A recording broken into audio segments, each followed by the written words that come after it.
Assalamualaikum warahmatullahi wabarakatuh. Salam sejahtera bagi kita semua. Om Swastiastu, Namo Buddhaya, salam kebajikan. Selamat datang di program Silaturahmi Merdeka Belajar yang pada kesempatan kali ini menghadirkan edisi spesial dengan tema Hasil PISA dan Transformasi Pendidikan di Indonesia atau PISA Results and Transforming Education in Indonesia. Sahabat Dikbud, sejak tahun 2000, Indonesia telah mengikuti Program for International Student Assessment atau yang lebih dikenal dengan sebutan PISA. Sebuah program dari Organization for Economic Cooperation and Development atau OECD yang bertujuan untuk mengukur kompetensi murid dalam bidang literasi, numerasi, sains, serta aspek-aspek yang mendukung proses pembelajaran. Penilaian PISA bersifat diagnostik dan digunakan untuk memberikan informasi yang berguna untuk mengevaluasi sistem pendidikan. Sahabat Dikbud, segmen pertama Silaturahmi Merdeka Belajar kali ini mengangkat tema memaknai hasil PISA 2022 atau Interpreting the PISA 2022 Results. Dalam hasil PISA 2022 yang diikuti oleh 37 negara anggota OECD dan 44 negara mitra, pandemi COVID-19 menyebabkan penutupan sekolah sehingga membuat siswa di banyak negara mengalami kemunduran belajar atau learning loss. Dari hasil PISA 2022, diketahui bahwa skor literasi membaca internasional rata-rata turun 18 poin, skor literasi matematika internasional rata-rata turun 21 poin, dan skor literasi matematika internasional rata-rata turun 12 poin. Meski demikian, penurunan skor Indonesia berada di rata-rata atau lebih baik dari penurunan skor rata-rata internasional. Peringkat Indonesia pada PISA 2022 juga meningkat 5 hingga 6 posisi dibandingkan tahun 2018. Untuk memperdalam materi tersebut, mari kita simak bersama perbincangan para narasumber hebat dan inspiratif kita hari ini, Menteri Pendidikan, Kebudayaan, Riset, dan Teknologi Nadiem Anwar Makarim, Director for the Directorate of Education and Skills Organization for Economic Cooperation and Development atau OECD, Andreas Leiker, Kepala Badan Standar Kurikulum dan Asesmen Pendidikan atau BSKAP, Anindito Aditomo, serta Direktur Jenderal Pendidikan Anak Usia Dini, Pendidikan Dasar dan Pendidikan Menengah atau PDM, Iwan Syahril, yang akan memoderasi jalannya bincang-bincang hari ini di Perpustakaan Kemendikbudristek. Hello, good morning, Mas Menteri, Mas Nino. Morning. How are you today? Very good, thank you. It's such a lovely day today, and we're going to talk about PISA results and transforming Indonesian education, especially because there is a paper just published by OECD about the transformation in Indonesia's education and the wake of the recent PISA results. Yes. So we're going to talk about the content of the paper and maybe some more insights, especially from you and from Mas Nino, and also we have Andreas also in the Zoom. I'd like to say hello to Andreas. Hi, can you hear me? Yes, selamat pagi. Oh, you know, selamat pagi. Selamat pagi, Andreas. I think it's not pagi there. I think it's evening. What time is it in Vancouver, right? Are you in Vancouver? 6 o'clock in the evening, yes. 6 o'clock in the evening, okay. Thank you so much for taking the time for having this session with us, especially discussing about the PISA results and transforming education in Indonesia. Actually, my first question is to you, Andreas. How do we make sense of the recent PISA results just in general, and how does Indonesia stand compared to other countries, especially in mitigating the impact of COVID-19? You know, the last years have been tough for education systems. The pandemic, the school closures, disruptions that have occurred education has paid a toll for that. At the same time, Indonesia came through that crisis a lot better than most countries in the OECD area. If you look at the gap between Indonesia and the OECD in the year 2000, it was a lot larger than it is now. So in a sense, I think Indonesia managed the crisis quite well. We've also seen very successfully getting more students enrolled in school. If you would account for that effect, actually, you would see even stronger growth in outcomes.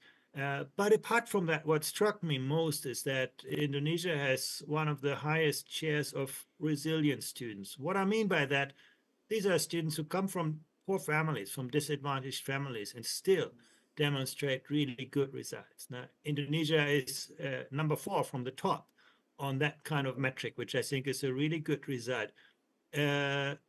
also, and that is a credit to your teachers.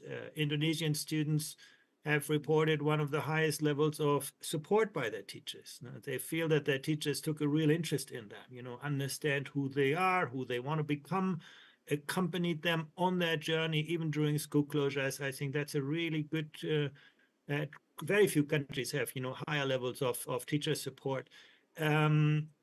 Self-motivation. One of the things that was so important during the pandemic is that students, could learn on their own, that they could set their own learning goals, monitor their own learning progress, and have that motivation, that energy to advance. And once again, that's one of the dimensions where Indonesian students did particularly well. So I think there's a lot of energy in the system that makes me, confident there's going to be further improvement in the years to come. Wow, that's quite a comprehensive and very nuanced of like how the PISA results actually show the dynamics and improvement in Indonesian education system. And I think you've actually explained it, but I was wondering whether you can talk more about the literacy scores of, like many other countries, in Indonesia's results are declining, but less so than in an international average. So we improve our ranking actually globally as a result of that. On the other hand, the OECD also highlights other areas, like you mentioned, like teacher support, student well-being, student resilience. How do we make sense of this, Andreas? Well, I think it's important that we look at those outcomes comprehensively.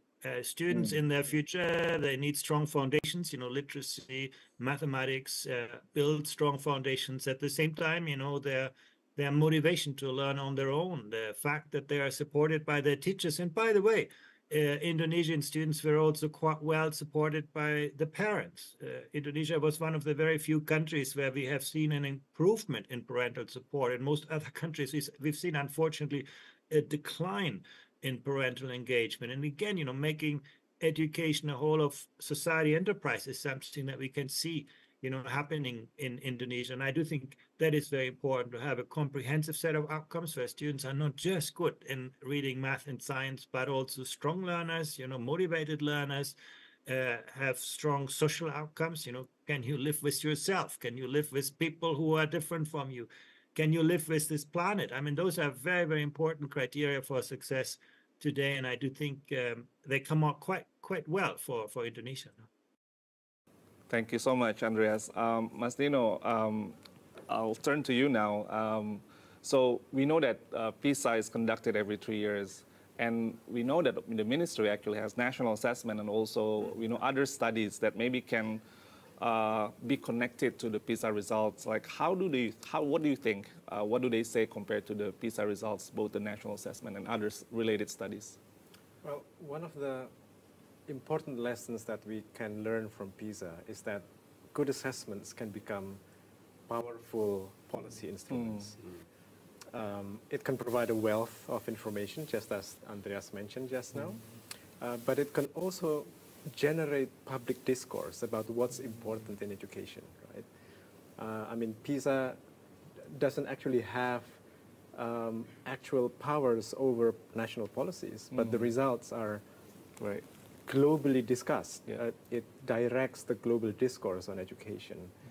In Indonesia as well, I mean, the release of the international results of PISA are taken as national events here, and they can generate quite passionate debates, including the last one. Right. So taking those lessons into account, we've also designed and implemented our own national assessments in Indonesia. It complements PISA in the sense that while PISA gives us a national level picture, our national assessments can provide us with the results from almost every school in Indonesia. Right. So it's more granular. It's more granular, right? So we assess a sample of students from grades 5, 8, and 11 from all schools in Indonesia, All schools, as well as almost all teachers from all of the schools in Indonesia. And like PISA, we measure students' learning outcomes in terms of reading literacy and numeracy or mathematical literacy.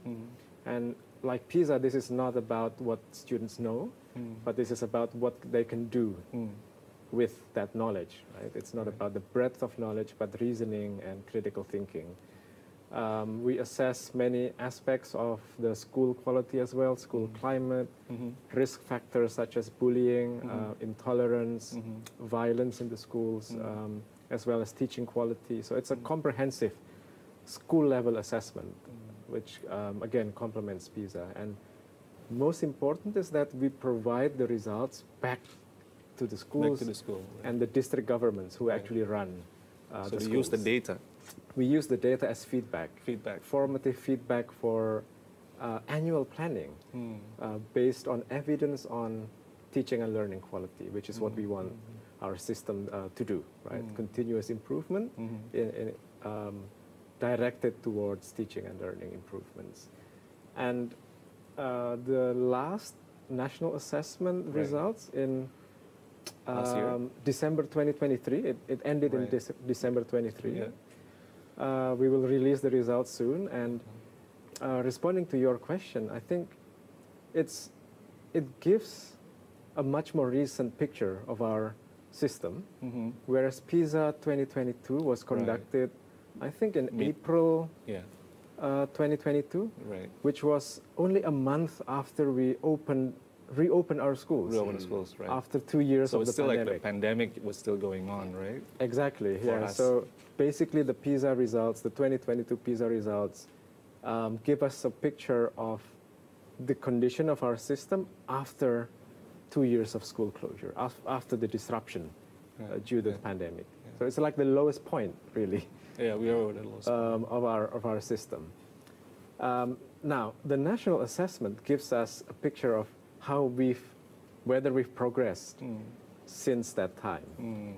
And it's very encouraging, the picture, because we can see, if we compare the results of the 2021 assessment to the latest one in 2023, we see significant improvements, both in literacy and numeracy across the board, in all levels of education, especially as well in among students who come from the lower socioeconomic background. This speaks back to Andreas's comment that we are quite resilient in our systems. And they're the ones disproportionately affected by COVID, right? And by online learning. Yeah. So whatever we are doing, Mas Menteri, it seems to show signs of positive effects in our system, including in mitigating the disproportionate impact of the pandemic to the lower socioeconomic bracket.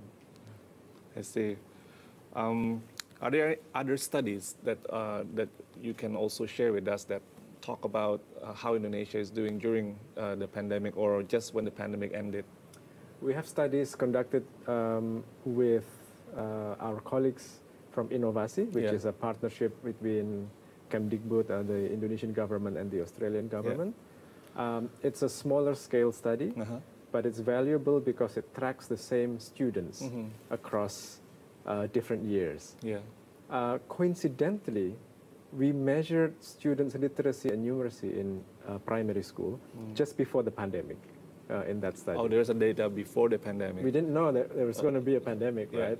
But we have that data, and so we can track the progress of the same students going from grades 1 to 3 until grade 6 in the latest assessment. And consistent with the national assessment results, they show that there is learning recovery going on in our system. And that's, again, across the board, not only in the schools that have good facilities in the cities, but also in schools in rural areas as well. I see. So I'll turn to you, Mas Menteri, for talking about the pandemic and what are the major education policies that Indonesia did during that time that resulted in what Andreas mentioned about our ecosystem in education, and also Mas Dino just also added like more nuance about actually we did very well in terms of coping with the pandemic.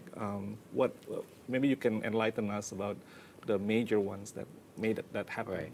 I mean, if you you were all there during that time, Right. so you can imagine how stressful it was when that happened, right? Yeah. So there were so many emergency measures that we had to execute. Yeah. So I think one of the things why I think now looking back, why we bounced back so quickly, I can point to several things. And I think the first thing is we really were very pragmatic about what was needed for online learning to happen, so that there was not zero learning, but some learning. That was the first thing to happen. And one of the kind of breakthrough programs we had was we distributed phone credit minutes. To in the largest ever distribution of minutes to students, so that and teachers, so that they were able to bear the costs of all the high bandwidth video and Zoom sessions that were required for online learning. See, and I think a lot of people in the developed countries take that for granted, how expensive actually the internet is for people in the global south. And so that was the first, I think, lever we had to do. And that allowed everyone to access online learning to do that. No matter how suboptimal it was, there's nothing worse than not learning at all and not being able to do online learning. So that was kind of the first kind of breakthrough policy, I think, that had the largest impact. It was also the one that in all of our surveys was perceived as the most helpful by all parties during that time. We also released a variety of free-to-use platforms for teachers to begin sharing with other teachers what are their best practices for online learning, because it was such a crash course for most teachers to try to adapt to this new model. And so they had to learn very quickly. So we provided all of these training platforms digitally for teachers to actually be able to understand what are the tips and tricks about online learning, how to engage your students, how to run a class, because it's very, very different to running a face-to-face class. And we had some direct-to-student content platforms through digital platforms, as well as through TV. If you remember, we had an entire TV channel during school hours dedicated to class content, mathematics, language, etc. So we distributed nationally through TV a bunch of content. There were also a few other policy changes which I felt had a big impact. One was to free the schools to actually use the budget depending on what they needed it for. There were a lot of restrictions before COVID about how schools can use their budgets. We really gave them a lot more freedom with which to maneuver around what was needed at that time. So I think deregulation, some level of deregulation on what schools could use their funding for was very, very necessary, because they started complaining that they were not able, like they don't, right now we don't need to buy books, you know, we need to buy maybe computers or screens or projectors for their teachers, etc. So there was a lot of issues there that were resolved. And then out of all of that, I would say that the most impactful was our quite brave decision at that time to offer all schools the option of doing an abbreviated, simplified version of the curriculum, right? Whereby the content was dramatically reduced to about 30–40%, if I'm not mistaken, to simplify the amount of content that had to be delivered during that time. And I think that was the game changer, whereby we've seen now that the schools that implemented that what we call the kind of the emergency curriculum or the abbreviated simplified curriculum, they experience far less learning loss than the schools that didn't change to that simplified curriculum. So that, I think, bold move played a pivotal part in reducing the learning loss, but also gave us that really important clue that in curriculum, less is definitely more. So I thought that was, that was very helpful in many ways. I would say those are some of the biggest policy changes that helped us, I think, bounce back much faster. The learning loss, I think, was only 1/5 of schools compared to schools that implemented the full curriculum. That's right, 1/5. That's an incredible statistic. Just by focusing on less, but being able You to gain go more. deeper. Go deeper. Yeah. Wow, Mas Menteri, that's very interesting to know that we not only try to mitigate with pandemic, but we use the experience during the pandemic to actually to leap forward, right? Yes. That is kind of like also our experiment of like trying new ideas, learning that is less is actually more, actually, and not adding more content. That was very actually a brave move. I think many people were actually worried, but then we got the results. In theory, people already know that, but to implement that, a lot of people were not really confident to do that. But then pandemic made us And that's give us the that's the other side of a crisis, right? Yes, we suffered one of the most dramatic learning losses Yeah. during this period. But at the same time, during that crisis, we learned so much about what are the essential principles of learning. By learning about learning loss, we're actually reframing how we view learning. And I think that's what gave also us the freedom or the license to make much more dramatic changes in policy moving forward. I'm not sure we would have been given the license to, Right. to transform Yeah. so many of the policies post-COVID if COVID did not happen. Yeah. So it's bad that it absolutely happened, but it also provided that opportunity for a reset that was badly needed. also to give the choice, Mas Menteri, right? Like that is something that maybe if there was no COVID, we wouldn't be able to provide that kind of move, like to give option to use a different kind of curriculum. That's right. There is the full version, the simplified version, or the one that the school developed independently also. That was possible because there was COVID and crisis, so we were allowed to use that to try this idea, and then it works because science knows that actually less is more. That took courage and political, determination as well, because we could have just gone back to what we did before COVID, right? Yeah. It was an option too for the ministry, but we didn't.